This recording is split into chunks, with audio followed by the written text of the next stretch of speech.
Welcome to the inaugural episode of Watch Good Movies. My name is Adonis. I'm in the studio with my friend, co-worker, and fellow cinephile, Mr. Matt Loritz. What's up, buddy? Good to be here. Thanks for having me. Of course. We are starting this podcast as a way to encourage you guys out there to watch good movies. So our official tagline for this podcast is that we are advocates for the consumption of quality films. So before we get into our episode, before we let you guys know what we are going to be doing on a weekly, bi-weekly basis, we want to just give you our sort of definitions of what a good movie is. So, you know, that can be such a subjective term. So we want to make sure you guys know going into this podcast what we think good movies are. So personally, the biggest thing that I look for in movies, and good movies specifically, is ambition. I like movies to be different, to take risks. I think that can really come through in cinematography, in the technical elements of film. I think writing, obviously, huge part of the good film, diet, but you also need those technical elements to shine through, because it's 2021, and let's be real, we've pretty much seen every storyline that you can push out. Everything's a rehash of a rehash. Originality is dead when it comes to getting films produced. So I think the places where filmmakers can shine is in their execution of, cinematography, in the sound departments and things like that. Do something different in those departments, and you got me. So that's what I look for, first of all. I'm also a big character guy. I like watching relationships unfold on screen. And I think chemistry needs to be there between your performers. So that is probably my number two. And yeah, obviously I might have downplayed it a little bit, but a good story is important. Like, I need something riveting. I need something that keeps me pulled in. I need something entertaining. I need something that's gonna, and entertaining is a subjective term as well, but I need something that I'm going to want to continue to watch. So that's me in a nutshell. That's what I look for in a nutshell. Matt, what about you? I think it's just as simple as making you feel something. When you leave the theater, you have to remember it. How many times have we been to the theater, watch Netflix, and be like, a week later you forgot what you watched? Fair, yeah. I mean, in today, with so much content, it's more important to be unique. Mm-hmm. Try something new. Absolutely. To me, I know it changes, every person you talk to, but some people's set design is more important. Some people's story for you. I think acting is more important for me. Okay. If I'm going to sit there and watch somebody for 90 minutes, it's got to be intriguing. It's got to be believable. And honestly, it's like when I watch an actor that's not getting it, doesn't have it together, mm-hmm. It's like watching an amateur or going to a minor league baseball game after you just watched the All-Star game or the World Series. It's a disappointment to me, and that's what's more important to me, to be honest. That when you see something working on screen, it can literally be a person in a room talking to themselves, having a moment, but you believe it and makes you feel something. I think that's what's more important to me, and I think that's between the both of us, we're going to think of some good ways to open your horizon to some classics, some new movies on the horizon also, and just bring some new movies that maybe you didn't think about to the table. Sure. And this is a journey for us too. So if you guys listening out there, if you know of a movie that's maybe a little obscure, maybe a little off kilter, and you're like, I wish, more people would watch this movie and talk about it, let us know. We would love to hear your recommendations, and we would love to watch those movies and and have the opportunity to talk about them. So we are here to help you, but we hope that you can help us as well. So that's us, yeah. And I think what you will find is that Matt and I, while we, have a shared affinity for film, I think we have very different taste in film, and I think that's good. I think that'll create a good conversation and a good back and forth between us. And it's, we don't want to just sit here and just agree with each other the entire time. That absolutely. What fun is that? So yeah, look forward to debating, winning some debates, losing some debates, and we should have a fun time, and we're excited that you guys are joining us for this journey. So a little bit of a breakdown of what the episodes will look like. So every week, or again, however often we would decide to record this, we are going to be doing a main discussion. So that'll be anything from, classics, what's our favorite classic, who's our favorite actor, anything and everything about film we'll dive into at some point. So we'll do that every single episode. We'll also have a spotlight movie that we focus on. So we will be watching and having a conversation about a movie, at least one movie in depth every time we record a new episode. And we've got some other fun segments that we'll plug in here along the way. But that's pretty much going to be the bulk of our episode. It's going to be the main discussions that are about film and the spotlight movie discussion that's going to be about a specific film. So today is March 15th, Monday. The Oscar nominations dropped this week, so we will be talking about those in just a minute. However, we are going to start our episodes every time with a segment called The Best Thing You've Seen This Week. So like I said, Matt and I both watch movies all the time. We both actually have a goal of probably not gonna succeed, but we want to watch 365 movies this year. You had a solid number right now? Very difficult. I thought I was flowing good, and then before I hit about 42. Okay. And I mean, obviously I'm quite behind, but hit 42 and I hit a wall, and now I'm gonna get it back, and we're gonna keep trying. 42, not bad though. I'm only at 37, so I'm even farther behind you. But we got time. We will obviously be watching a lot of movies. We will have them to talk about with you every single week. So best thing we've seen this week. Let's go to you, Matt, first. What's the best movie? Yeah, and I just want to say, this is a judge-free zone. Yeah, true. I'm went to film school. I studied the film, love it. Worked in the theater. Try and watch a movie every day, and there's still classics that I am ashamed that I haven't watched. No, me too. And speaking of that, I would just watch Before Sunrise today. 1995, Ethan Hawke. Might be one of the best romance drama movies of all time, they say. Yeah, that's what they say. But I came 30 years too late. I mean, so don't feel bad. We're going to give suggestions, and we're just going to open it up for a dialogue. And that's, I think, more important than anything. Just, hey, I've never even heard of that movie. Don't feel bad. Yeah. We're not here to judge or anything like that. We just want to bring some movies that we love to the forefront. Sure. And I'd recommend it. It's might be one of the most perfect dialogue movies I've ever watched. Okay. Just, there was a moment where they're opening in the train. It just happens to be the quick synopsis. Two strangers meet on a train in Europe, and then a lot of dialogue happens and what ifs and things like that. I don't want to give it away, but when you get lost watching a movie and you forget that you're watching a movie and it feels so natural, I think that's harder to do than over-the-top dialogue, over-the-top CGI, over-the-top scenes itself. Yeah, is actually writing dialogue. Okay. And this movie, I mean, it's a classic for that reason. I think it brings people in, and it's a personal story, and I think I know you're a big fan of that. I am. That's what I look forward to most in movies, is again that human connection that we all experience every day, but I think filmmakers and good writers are able to portray it so beautifully, and I love watching it. Just like I love experiencing it in my personal life. I love seeing it unfold on screen. But that's Richard Linklater, right? And that's I've been meaning to watch that series, and at least you have two more movies to go, and I hear they get better. I hear they're like just as good or better than the previous ones. So. And these are very unique because it's actually, they did this in 1995 and they actually expanded it in real time. This relationship. So I mean, the new one just came out. Before midnight, I think. Yeah, I think just very 15, 16, recent in the grand scheme of things. Yeah. So you have literally a story that's lasting 15, 20 years. Yeah.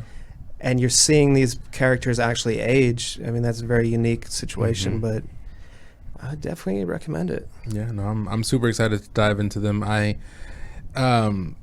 My first exposure to him was Boyhood, and it was I like that movie, and I appreciate it. Talk about an ambitious film, that to film a movie in real time over 14 years or whatever it was, that's impressive, and to have the insight and wherewithal to do that is crazy. But didn't love the film. Like, I appreciated it for what it was, but I was like, as a film, this isn't the most compelling thing I've seen. I've seen coming of age stories that were much more compelling and much more interesting than this.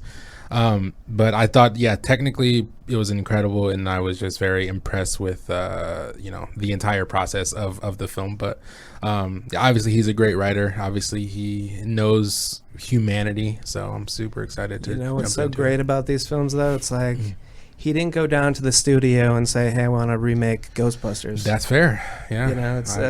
That's true. He took a chance. Maybe it didn't execute like you thought it would, but we're not watching the same thing over and over again, and that's fair. I think that brings you up 2 rating points, in my opinion. Okay. Right off the bat. Right off the bat, up 2 letter grades. Fair enough. So I'm going to talk about something that we will probably break down in depth later in the podcast, but The Father. I was able to watch The Father. It was actually the first time I've been to the theater in quite some time. Man, I know you've been going to the theater as often as you can, but I've not been as often as I would like. But I watched The Father this weekend, and man, blew my mind. It's just an incredible film. Anthony Hopkins, Olivia Colman, and it's just talk about a film that's about humanity, and it just blew me away. Anthony Hopkins may be his best performance ever. He's 83 years old.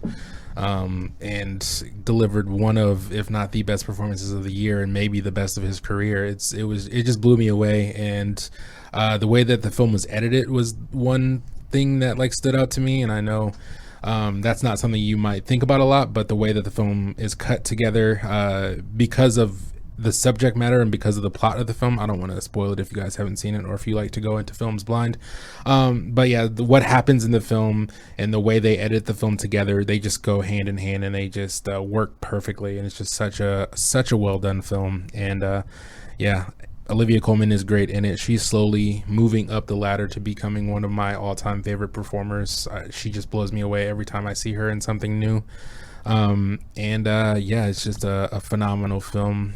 You haven't had a chance to see it yet, right? It's on my list. I mean, I'm just looking at the Anthony Hopkins movies, and I'm just trying to pick out a movie that isn't well performed. I don't think I can even do it.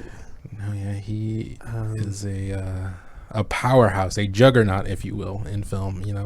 Someone who can elevate any and every movie. So, shouts out to Anthony Hopkins. But that is our best thing we've seen this week. So we are, again, that's just a warm-up segment, get ourselves ready for the main discussion in the Spotlight movie segment. So if you guys have seen either of these movies, let us know. We would love to hear your thoughts. And maybe Matt will bring us an update on the sequels in the Before trilogy sometime here in the future. Cool beans. All right, so jumping into our main discussion, this week we are going to be talking about the Oscar nominations that just dropped this morning. Dropped at 5:19 a.m. Pacific Standard Time. I woke up. I set an alarm for 4:45. Woke up. Didn't even make coffee. Just stayed in bed, pulled out my phone, threw some headphones in. And I was greeted by Priyanka Chopra and her husband, Nick Jonas, and they went through all of the categories. It's the April 25th is the Oscars. I didn't know why we didn't do it at 5 a.m., but it's not like it's this afternoon. But 5:19, 8:19 on the East Coast. Maybe they were like, well, we need to get them out before all the East Coasters have to go to work. True, they could print it in the paper. That's true. There's no fanfare in that, man. Okay, they need to get dressed up and wear nice dresses and suits. But yeah, so it was a fun little telecast. It was about 20 minutes, and it's just become a tradition of mine to watch the announcements. I just do it more out of habit than anything else. But let's jump into these actual categories. So one thing that I want to talk about before we get into the nominees is I've been seeing and hearing a lot of flack from fans about this new combined sound category. So we no longer have sound design or sound editing. It is now just achievement in sound. How do you feel about that, Matt? Piss you off, or you're like, no, whatever? It makes me upset. I mean, let's just combine other things while we're at it. Let's just combine production design and cinematography while Yeah. There's no difference, right? Yeah, they are two different categories. People are like, what's the difference? Well, there is a difference, folks. But I just feel like I don't know why. Like, why was that a necessary thing? It's gonna be 4 hours long anyway. Yeah. So exactly. Like, why are you cutting out? Your people's dreams are to achieve this goal. Yeah. And now you cut out their complete category. Yeah, it's a little disappointing, but they did it. Maybe they'll go back to it next year. No best popular movie category. I know they were talking about doing that. There was some talk that would happen this year, but it looks like that's not happening this year. Hopefully next year, maybe. I don't think any of the movies that were nominated for Best Picture would necessarily fall into that Best Popular Movie category, unlike last year where we had Black Panther that snuck into the Best Picture nominees, and I think people were upset about that. Not upset, they were sort of confused, I guess, because I don't think Black Panther was necessarily a Best Picture worthy film. Yeah, well, we just talk about the consistency, like, yeah. So you're not gonna nominate the Avengers, no, but yet you let that one slide in, and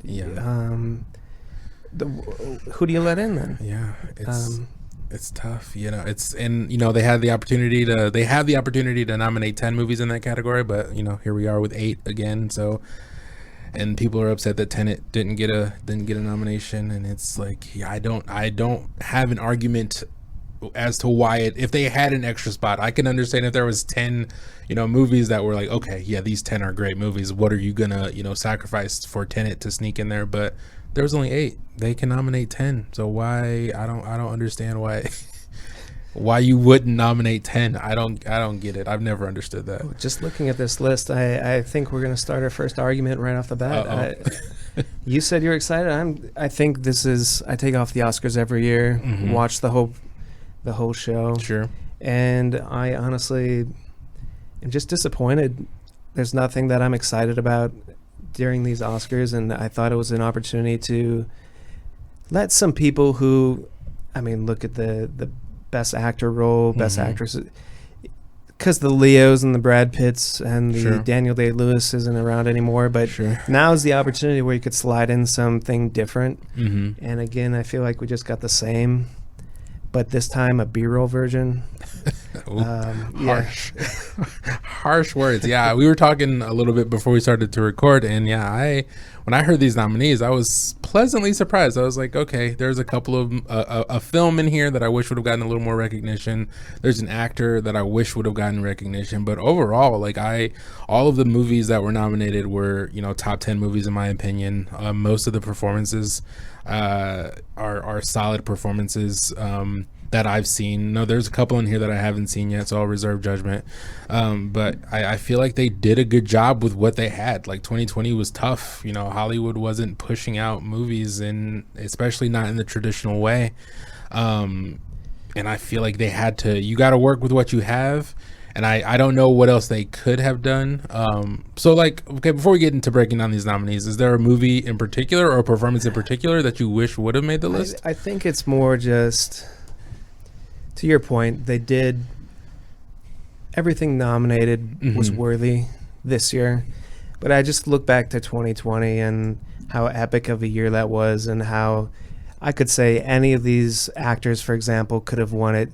They could have swept this year. Really? Or any movie pretty much nominated for Best Picture would have swept this year. And I just think that the talent and the actual quality of movies that were brought out this year just that much lower. We talk about dissecting a movie. how the Oscar favorite is Nomadland. Mm-hmm.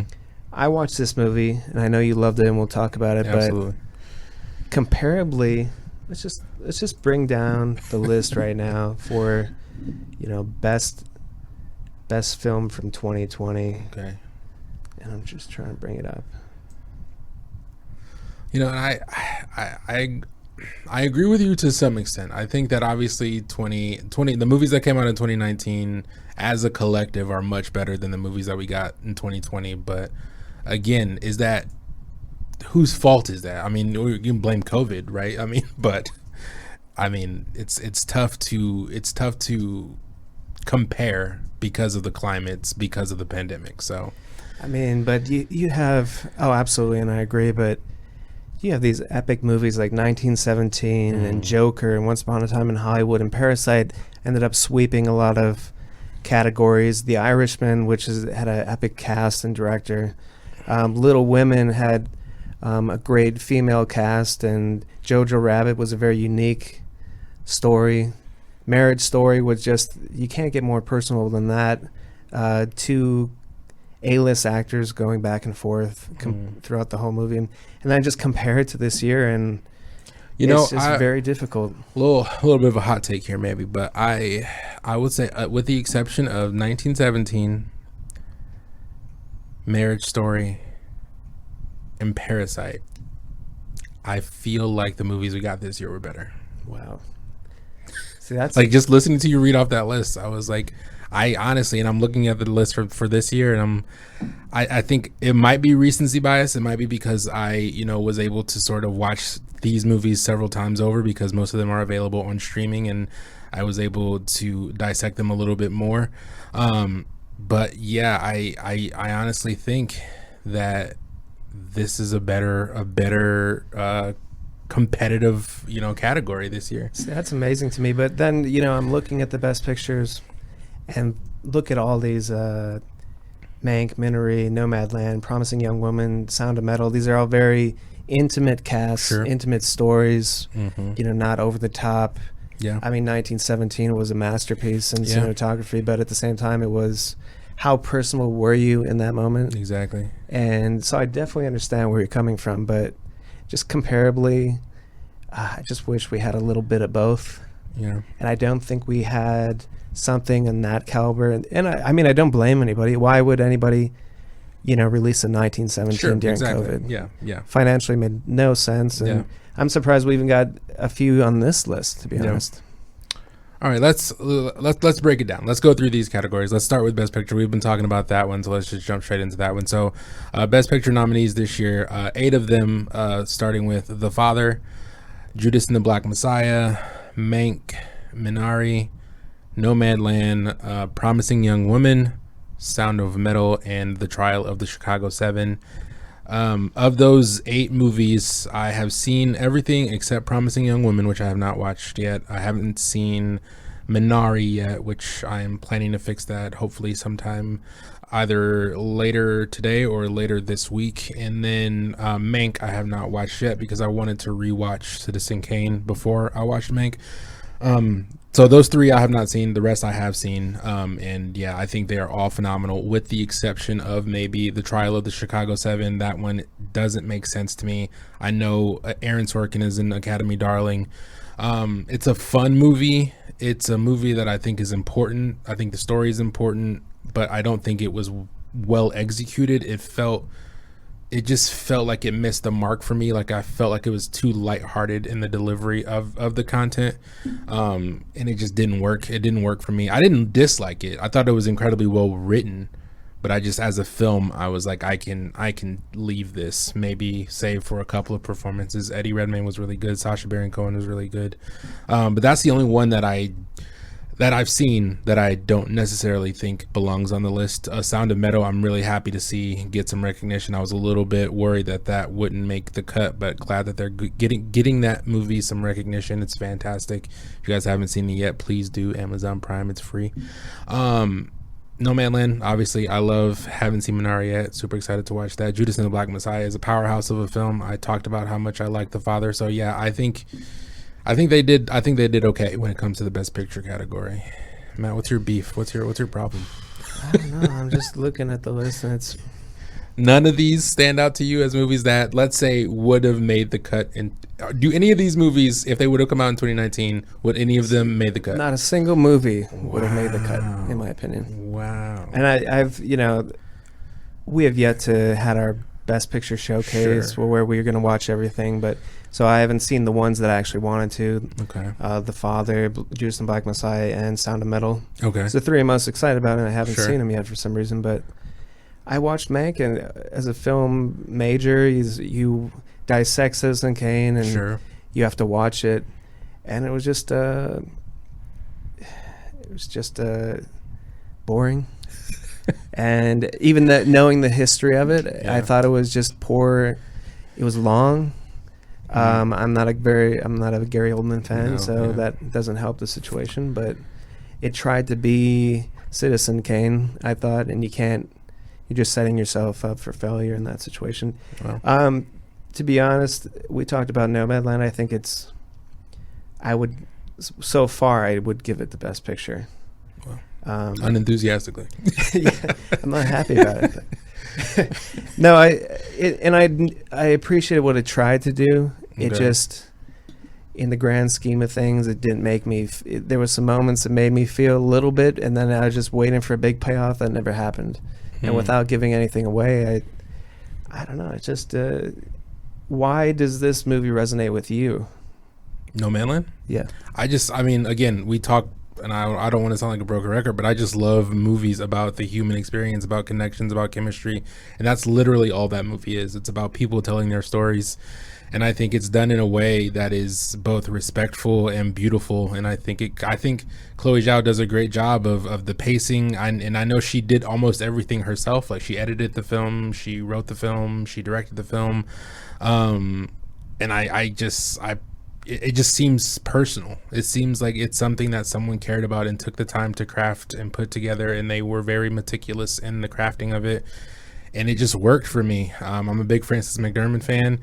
It just felt real. I love films that feel real and authentic and genuine, and it hit that mark. And it just struck a chord with me. I love movies about existence and people dissecting their own existence and figuring things out and coming to terms with life. It just scratches that itch for me, for sure. So there was one movie, I loved it, and at the same time I didn't quite understand what it was trying to be, and that's Promising Young Woman. Okay. Great acting, great concept. The execution, I thought it was trying to be just what the director brought it up, that she wanted a soundtrack to be the leading storyteller. So you had these songs throughout it, very highs and lows and intense. And I just didn't know if it tried to be trendy and hip and bring up this, but they were hip and trendy, bringing up a very serious story, a very situation that was very uncomfortable. And I'm like, in such a story with a synopsis of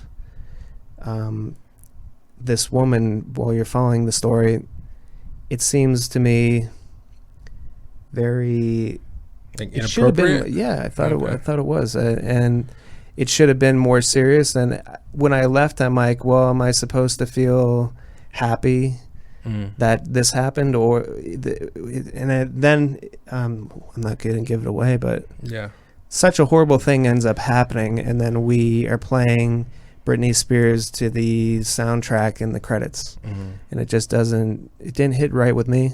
Okay. I thought it was powerful in moments, and then it kind of blew it. And I think that was the amateur directing coming forward. Okay. We talk about it all the time. It's these young directors have these great ideas, but the execution is just doesn't come. Yeah, it's like they wanna shock you, right? They wanna put something out that makes you go, oh wow, that was crazy. And I haven't seen the movie yet, but I can understand where you're coming from, and I've heard that the ending is fairly controversial. I also blame, well, I don't want to blame because I don't know if I'll like it or not, but I think the TV show Euphoria that came out earlier last year, I think that sounds similar to what what you had just described.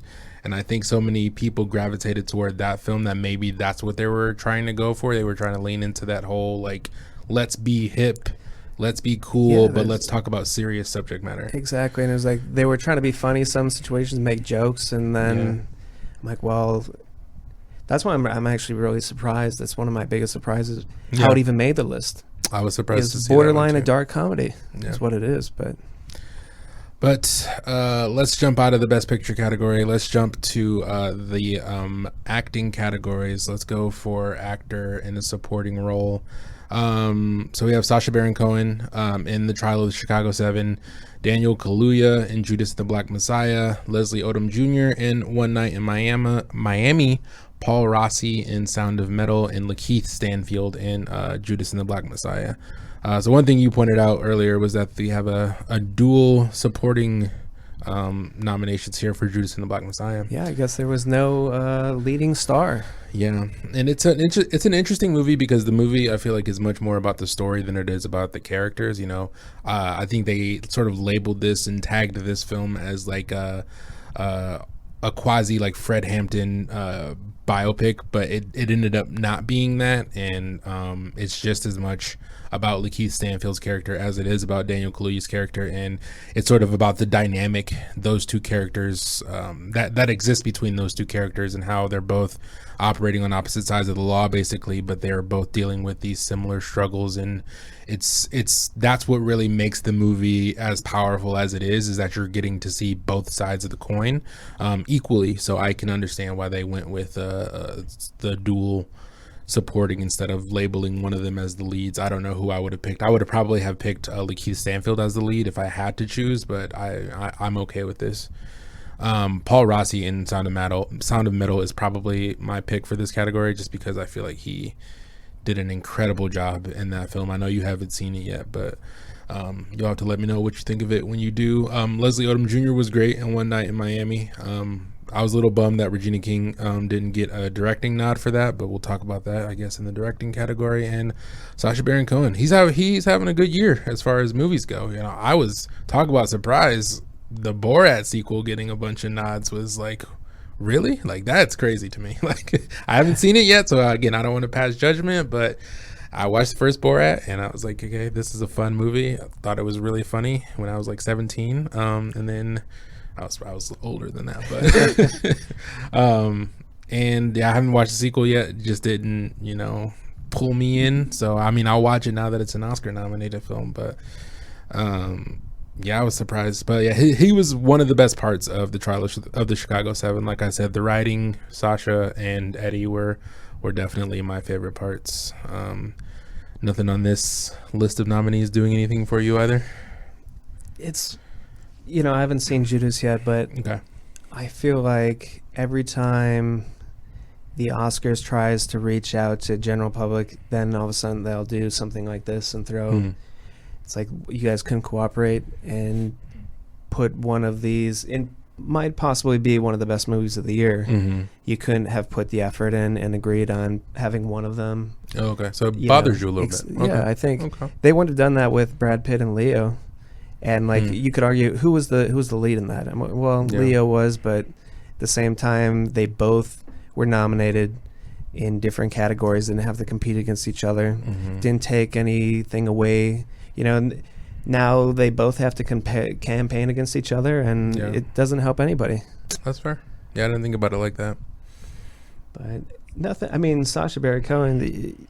We talk about award shows, and I mean, I don't even really speak about the Golden Globes because it's just the MTV Teen Choice Awards on steroids, but with politics. Yeah. And I don't even tune in, to be honest. And that's why I watch the Oscars, because it's a bigger panel. It's not, a bunch of people from Europe with no African American, no people of color on the voting table. I mean, this is actually people in the community that are voting. And I don't know. It just seems like a strange year. And I mean, Sasha's been winning everything just because it is a political movie, and it's a big stand what he did. But is that good acting? I mean, I've yet to watch it, but I'm afraid of that. Yeah, he's good in it, but again, I think you're right. Like the politics, like, and it's so hard because you don't want to sound like a boomer or like saying keep politics out of movies. But it's like you have to in an award ceremony that's held in such a high regard, like the Academy Awards, like the Oscars are the Oscars, and I feel like that means something. Golden Globes, like you said, people could feel differently about that, whatever, but the Oscars needs to put itself up on a pedestal, and you need to just focus on the films, and I hope that doesn't sway too many opinions, but I think it will. And that's the bummer, and it's in the end it's your peers that are nominating you, so it means so much more than a bunch of writers in Europe nominating you that you never even talked to. It's not as much of a popularity contest. There's still a little bit of a popularity contest, but anyway, let's jump to actress in a supporting role. We have Maria Bakalova for Borat. I'm not going to read that entire subtitle because it's ridiculous. Borat 2. We have Glenn Close for Hillbilly Elegy, Olivia Colman in The Father, Amanda Seyfried from Monk, and Yoo Jung-yoon from Minari. So of these, I've seen Hillbilly Elegy. That movie was a disaster, a catastrophe. It is terrible. Glenn Close was good in it. Was she good enough to get a nomination? I don't think so, but she was probably the best part of that film. I feel like she's almost like a Meryl Streep, where you kind of feel obligated to give her a nomination at this point. Olivia Colman, I talked about her earlier in my quick review of The Father. She was fantastic. I think she would definitely be deserving of it, and that's all I've seen from this category. So, I've pretty much seen the other ones. I've seen Mank and Minari and Amanda Seyfried. Okay. As much as I dissed the movie, loved her performance. Okay. I thought it was from Mank or from Mank. Okay. Yeah. Okay. And it was just genuine, and it was like watching this boring film, and then she would pop in and light up the screen in the black and white, and her dialogue was fun. It was an interesting character, and it brought a lot forward. I mean, just looking at the list, I know it's going to be hard to pick against Olivia Colman, just what she's done. Sure. She's at her Daniel Day-Lewis phase in her career where she's unstoppable, and everything she's in is going to win. And I haven't even watched it yet. But.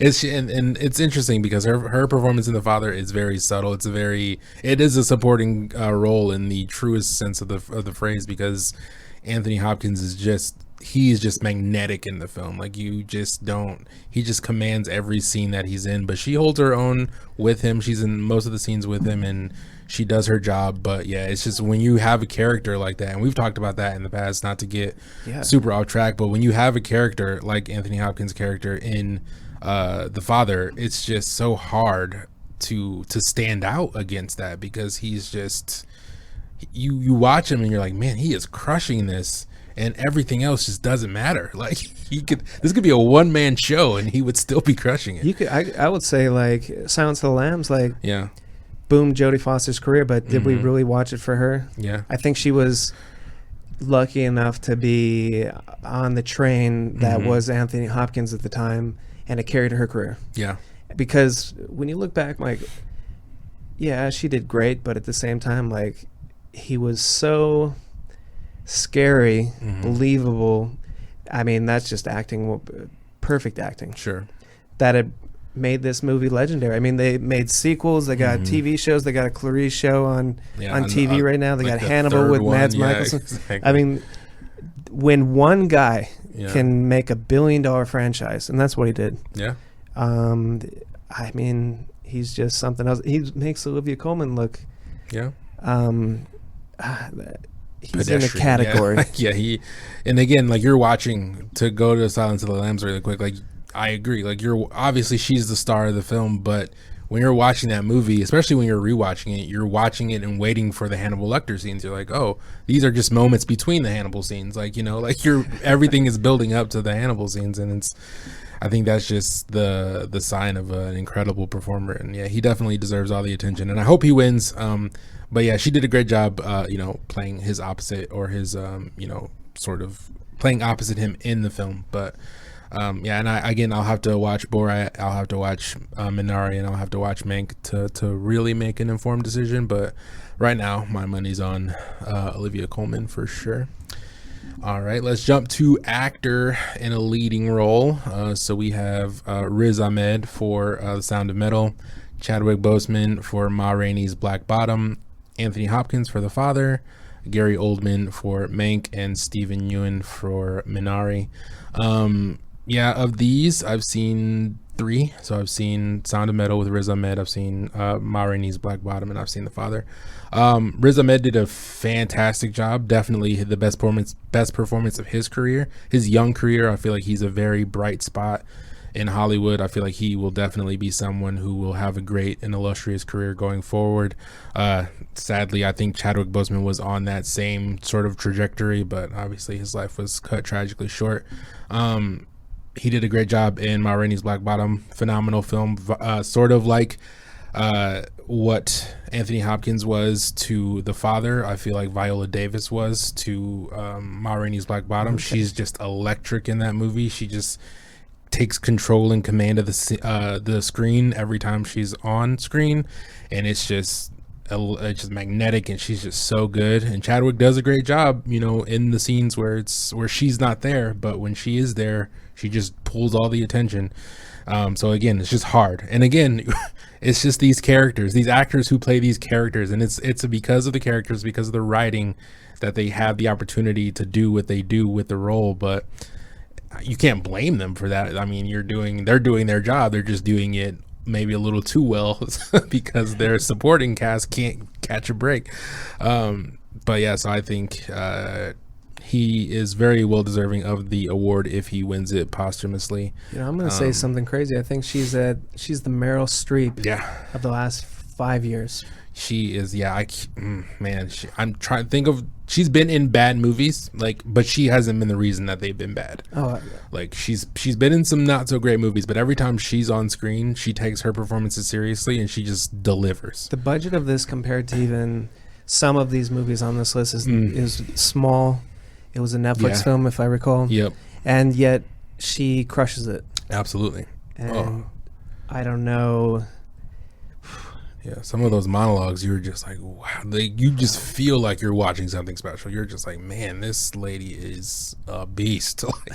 Although when we're looking at this list, sure, is there a name that pops out? And I think it's an obvious answer, but I mean, Gary Oldman obviously is the guy. Like you say, I think he's at the peak in his career as well. I feel like everything he does is also something that gets recognition. We were talking earlier, we have some history makers on this list as well, with Stephen Yeun being the first Asian American actor to be nominated for Best Actor, and Riz Ahmed being the first British Pakistani actor to be nominated for an actor in a leading role. But who are you looking at? Well, I'm looking at Anthony Hopkins right off the bat. I mean, I love history being made. Sure. I think we've talked about many times. I think it's important to have minorities in main roles. To me, Minari was a Korean family, moved to Arkansas to try and have an American life. Sure. And even Steven said himself in interviews that this was the most American story he's ever portrayed. Okay. But he happens to be an Asian American in this film now, or from Korea. And why not?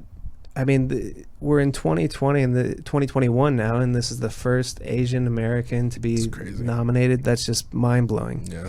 And it's good to see. I mean, I think this is sometimes, as much as I say keep politics out of it. Sure. This is a big moment. Yeah.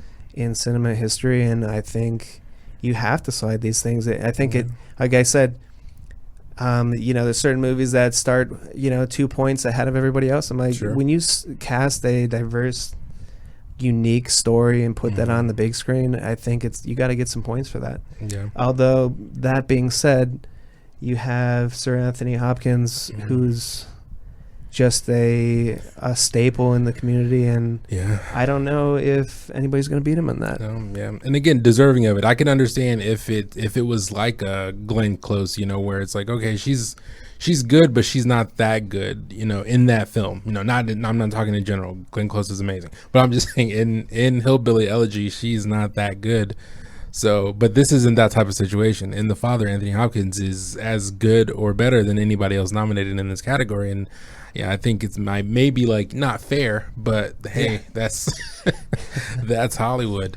But yeah, I just think it's interesting. Like the white guys are the minority in that category. Like that never happens.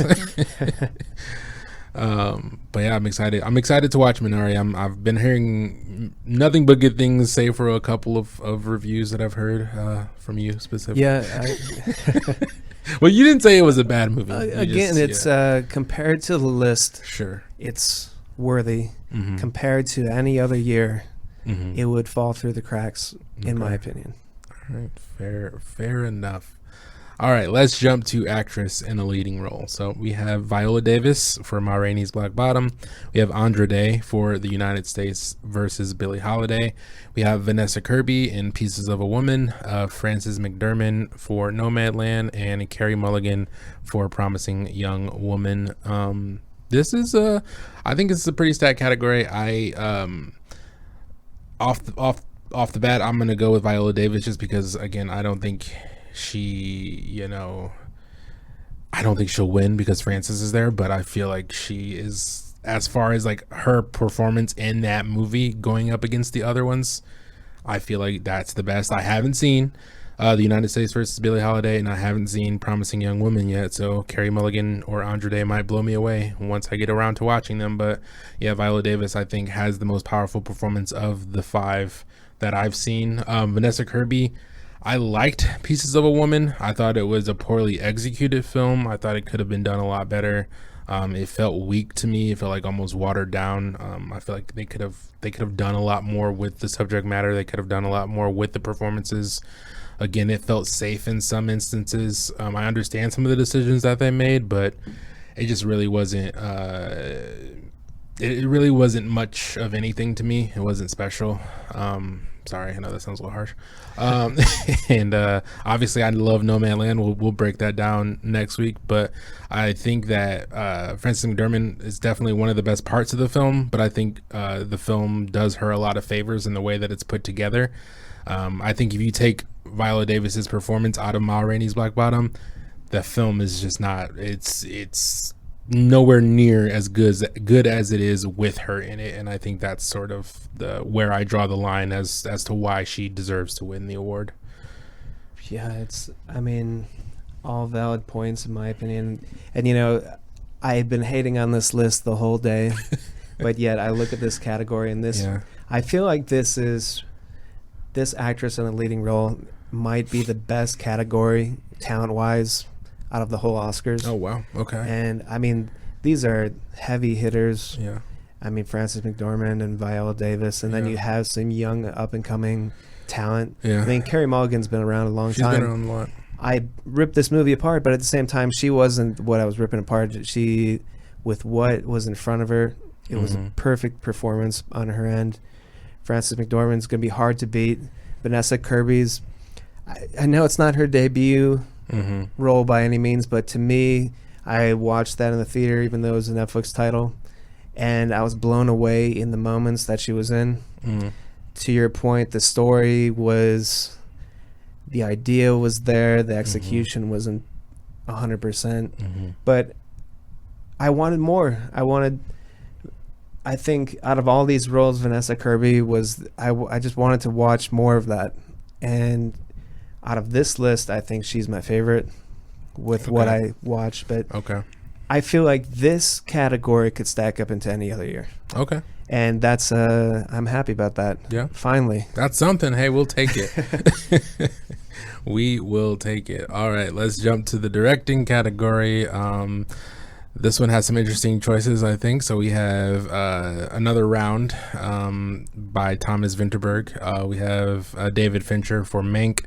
We have Lee Isaac Chung for Minari, Chloe Zhao for Nomadland, and Emerald Fennell for Promising Young Women. This is another record-breaking category for this year, another history-making category. So we have, this is the most women who have ever been nominated in the directing category at 2. Again, it's crazy that we're in 2021 and there has never been more than one woman nominated for directing. Blows my mind when I see stats like that. But hey, I guess progress is progress, right? We're going in the right direction. Yeah, of this list, I've actually seen all but Minari and Promising Young Woman. Nomadland, talked about how much I love that. Fantastic. Or I haven't seen Mank either, so I guess I've only seen 2 of the 5. Another Round is, again, up there in my top 5 of the year. I think I have it currently at number 2 in my Letterboxd.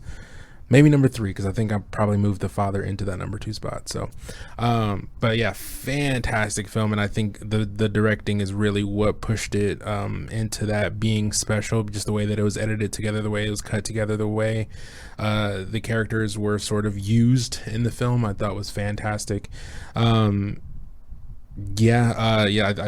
This seems like a solid category, but I haven't seen the majority of them, so I'll defer to you for this one. Yeah, and to your point, the only one I haven't watched is Another Round, and okay, it's happy history is being made again. But then I take 2 steps back and say that Promising Young Woman and Minari and Mank would have never been nominated, in my opinion. And David Fincher's a iconic director. Iconic, and the Academy loves movies about making movies, so I think that one might have snuck in there in another year. But I haven't seen it yet, but I just know that they love movies about making movies. And it's interesting, ironic how it happens to be a Netflix title. That's true. Yeah. So the transition, I believe there was 35 Oscar nominations from Netflix this year. All-time leading.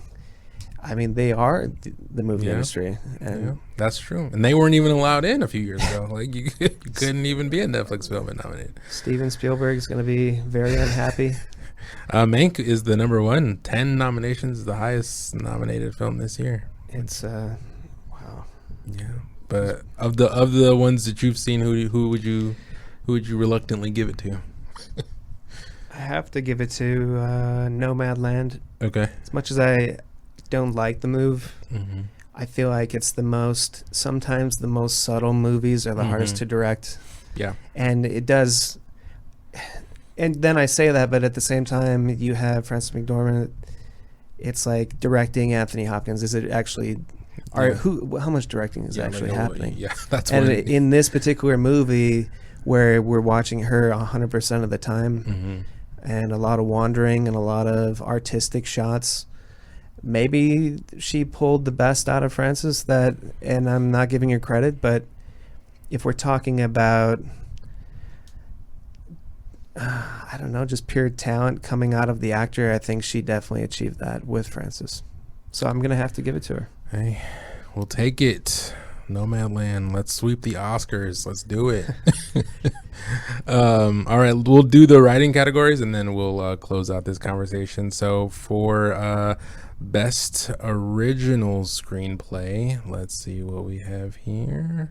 Writing Original Screenplay, we have Judas and the Black Messiah, we have Minari, we have Promising Young Woman, Sound of Metal, and The Trial of the Chicago 7. So of these, haven't seen Promising Young Woman or Minari, but I've seen the other ones, and if I had to pick, this is a tough one. I would probably go Sound of Metal, though, just sort of to your point earlier in the episode about, if you do something different, you deserve recognition for that. You deserve to sort of get bumped up a letter grade or 2 right off the bat. And I agree. And I think what Sound of Metal was able to do, and I hope that it just doesn't win a bunch of technical categories, because I could see it winning a bunch of sound and a lot of design categories. But I think it's more than that, and I think the story that they tell and the way that they tell it is phenomenal. So I think I would go with that. Judas and the Black Messiah, phenomenally written film. A little clunky in parts, but still very, very good. But yeah, I would definitely have to go with Sound of Metal. And I haven't even seen it yet, but just from what I've been reading, what I hear about the movie, I think I right off the bat have to agree with you.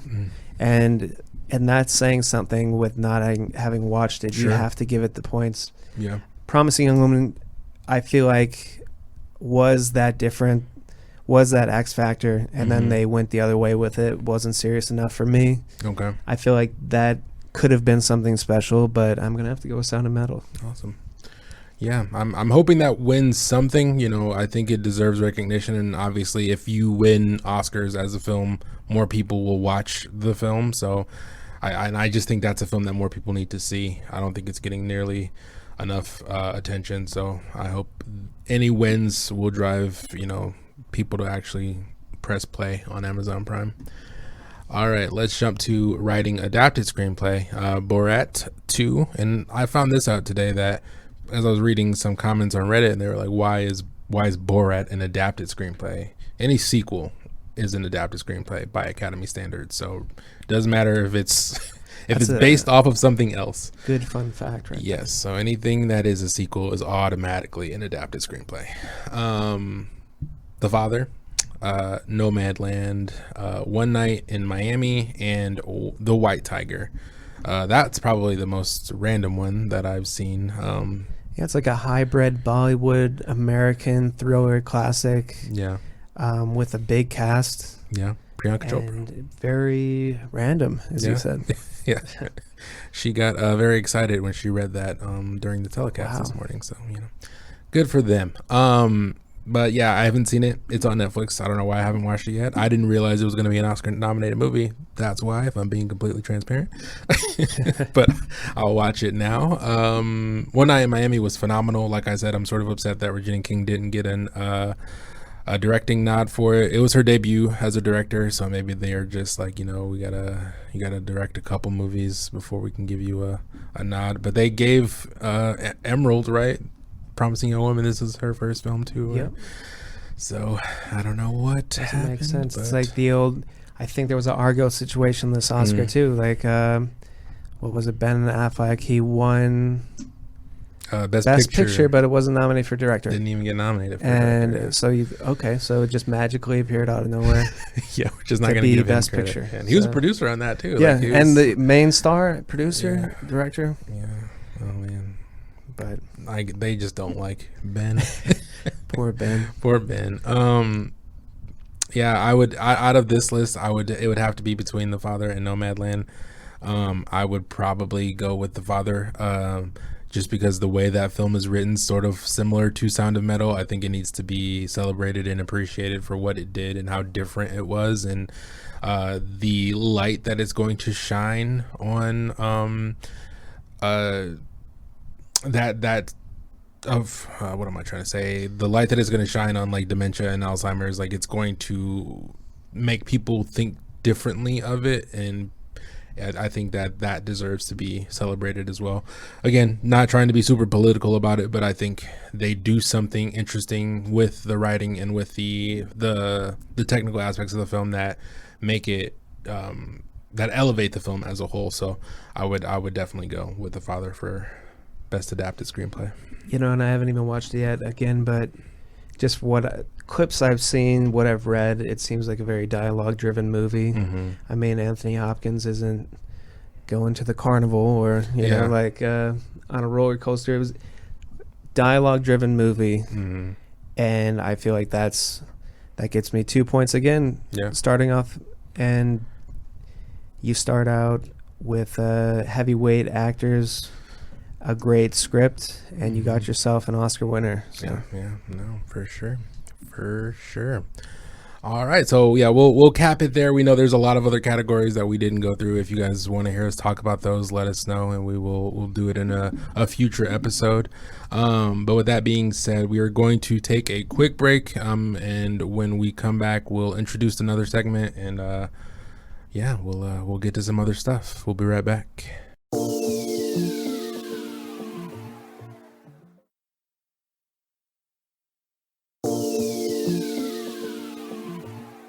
All right, welcome back, guys. So this is normally the point in the show where we would bring you our spotlight movie discussion. So like we said, those are going to be the only sort of criteria that we're going to have to meet with that spotlight movie discussion is that someone somewhere is going to have to say that it's a good movie.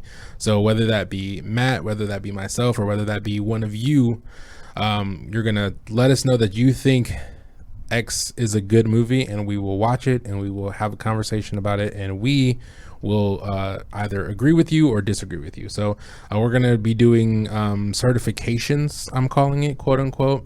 So the biggest thing with this is that I don't want it to be a review. We're not going to be going through and, saying like, oh, I think the writing is a 4 out of 5 or, oh, the acting is a 3 out of 5. We're just going to have a discussion about it. We're going to have a conversation about it. And at the end of that discussion, we are going to either say, yes, we agree that it's a good movie, or no, we disagree and we don't think it's a good movie, and we'll give reasons for that. I think that's one of the biggest things that we'll do, is that we'll give you plenty of reasoning and plenty of explanation as to why we agree or why we disagree with you. And if both of us agree, we will give it our stamp of approval. If only one of us agrees, it'll be a conflicted approval, so it'll still be approved, but it'll be like a not certified approval. And then if neither of us agree, it'll get the dreaded rejection. So those are going to be our certifications going forward. Have a feeling we're going to have a lot of conflicted approvals in our future, but oh yeah, look forward to it. I'm totally open to being swayed though, and I think Matt is too. So I think we're open-minded people, and if I know a movie and I'm like, ugh, this movie, but if I'm hearing someone else's explanation of why they think it's a good movie, I'm open to being swayed. I'm not a closed door. Don't be shy. The whole reason why we're doing this 365 is just something new. Yeah. We're really trying to new titles, new different outside the box approach, and it's fun. So give us your favorites and we'll be ready to dive in. Yeah, please do. So that's where we would go normally after our break, but we obviously didn't want to overwhelm you guys for this first episode. We've already been going for quite a while, so we do want to sort of wrap this thing up. So we're also going to be doing a bunch of smaller segments. So we're going to have a trivia league where we're just going to be doing trivia questions between us and getting bragging rights for whoever can get the most right. We hope to have guests on occasionally, so whenever we do, we'll do trivia competitions between them as well. We have a segment called the Good Movie Exchange, where one of you will write in and tell us something that you've been watching that isn't a good movie, and we are going to recommend you guys a movie based off of what you've been watching. Hopefully we can again get you to watch more good movies. That's what we're aiming to do with this podcast. There's so many bad movies out there, so many movies that people just like to crap on, and movies that people like to make fun of, but we want to celebrate film on this podcast, so we want to give you guys good movies to watch. So if you're watching a trashy reality TV show, if you're watching if you've been inundated with the news and you want to watch like something with politics or something, we'll give you a good movie equivalent to whatever you've been consuming. So we're going to do that. We also are going to be leaving you guys with our question of the week, and this is going to be basically something to get your thoughts flowing on the main discussion for the next episode. So let's jump right into that. So the question of the week this week is there an iconic actor that you just don't like? Point blank period. So I think we all have those actors out there who are sort of put on a pedestal by other people, by Hollywood, by the Academy, and we don't always like those actors. So our conversation next week is going to be about iconic actors. So we want to know if there's any that you guys just don't vibe with. Is there someone who you just can't seem to like?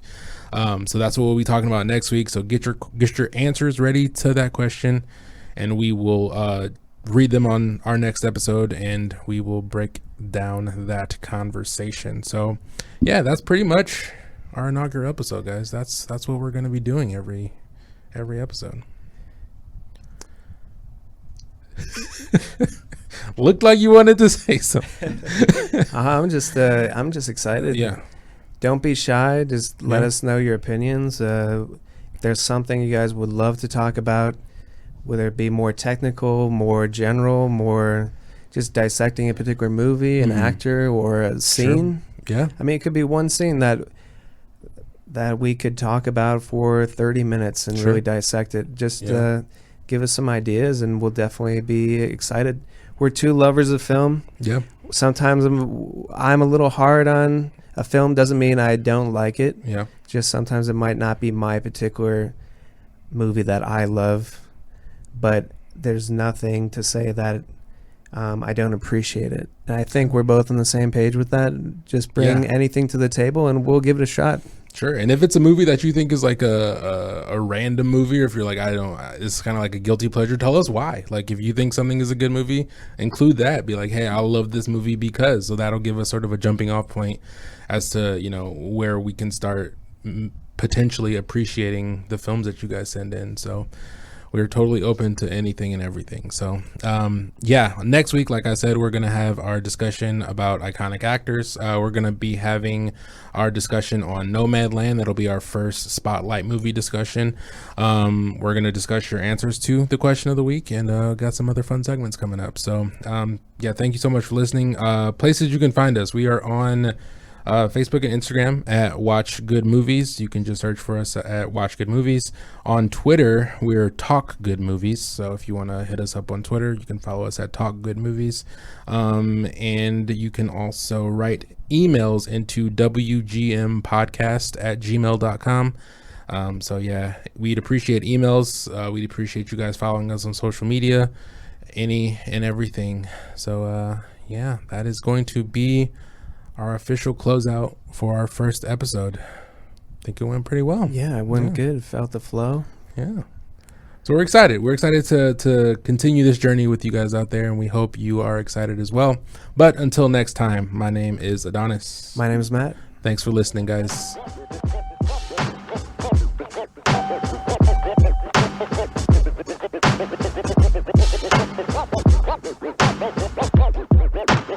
Watch Good Movies is recorded in Chandler, Arizona.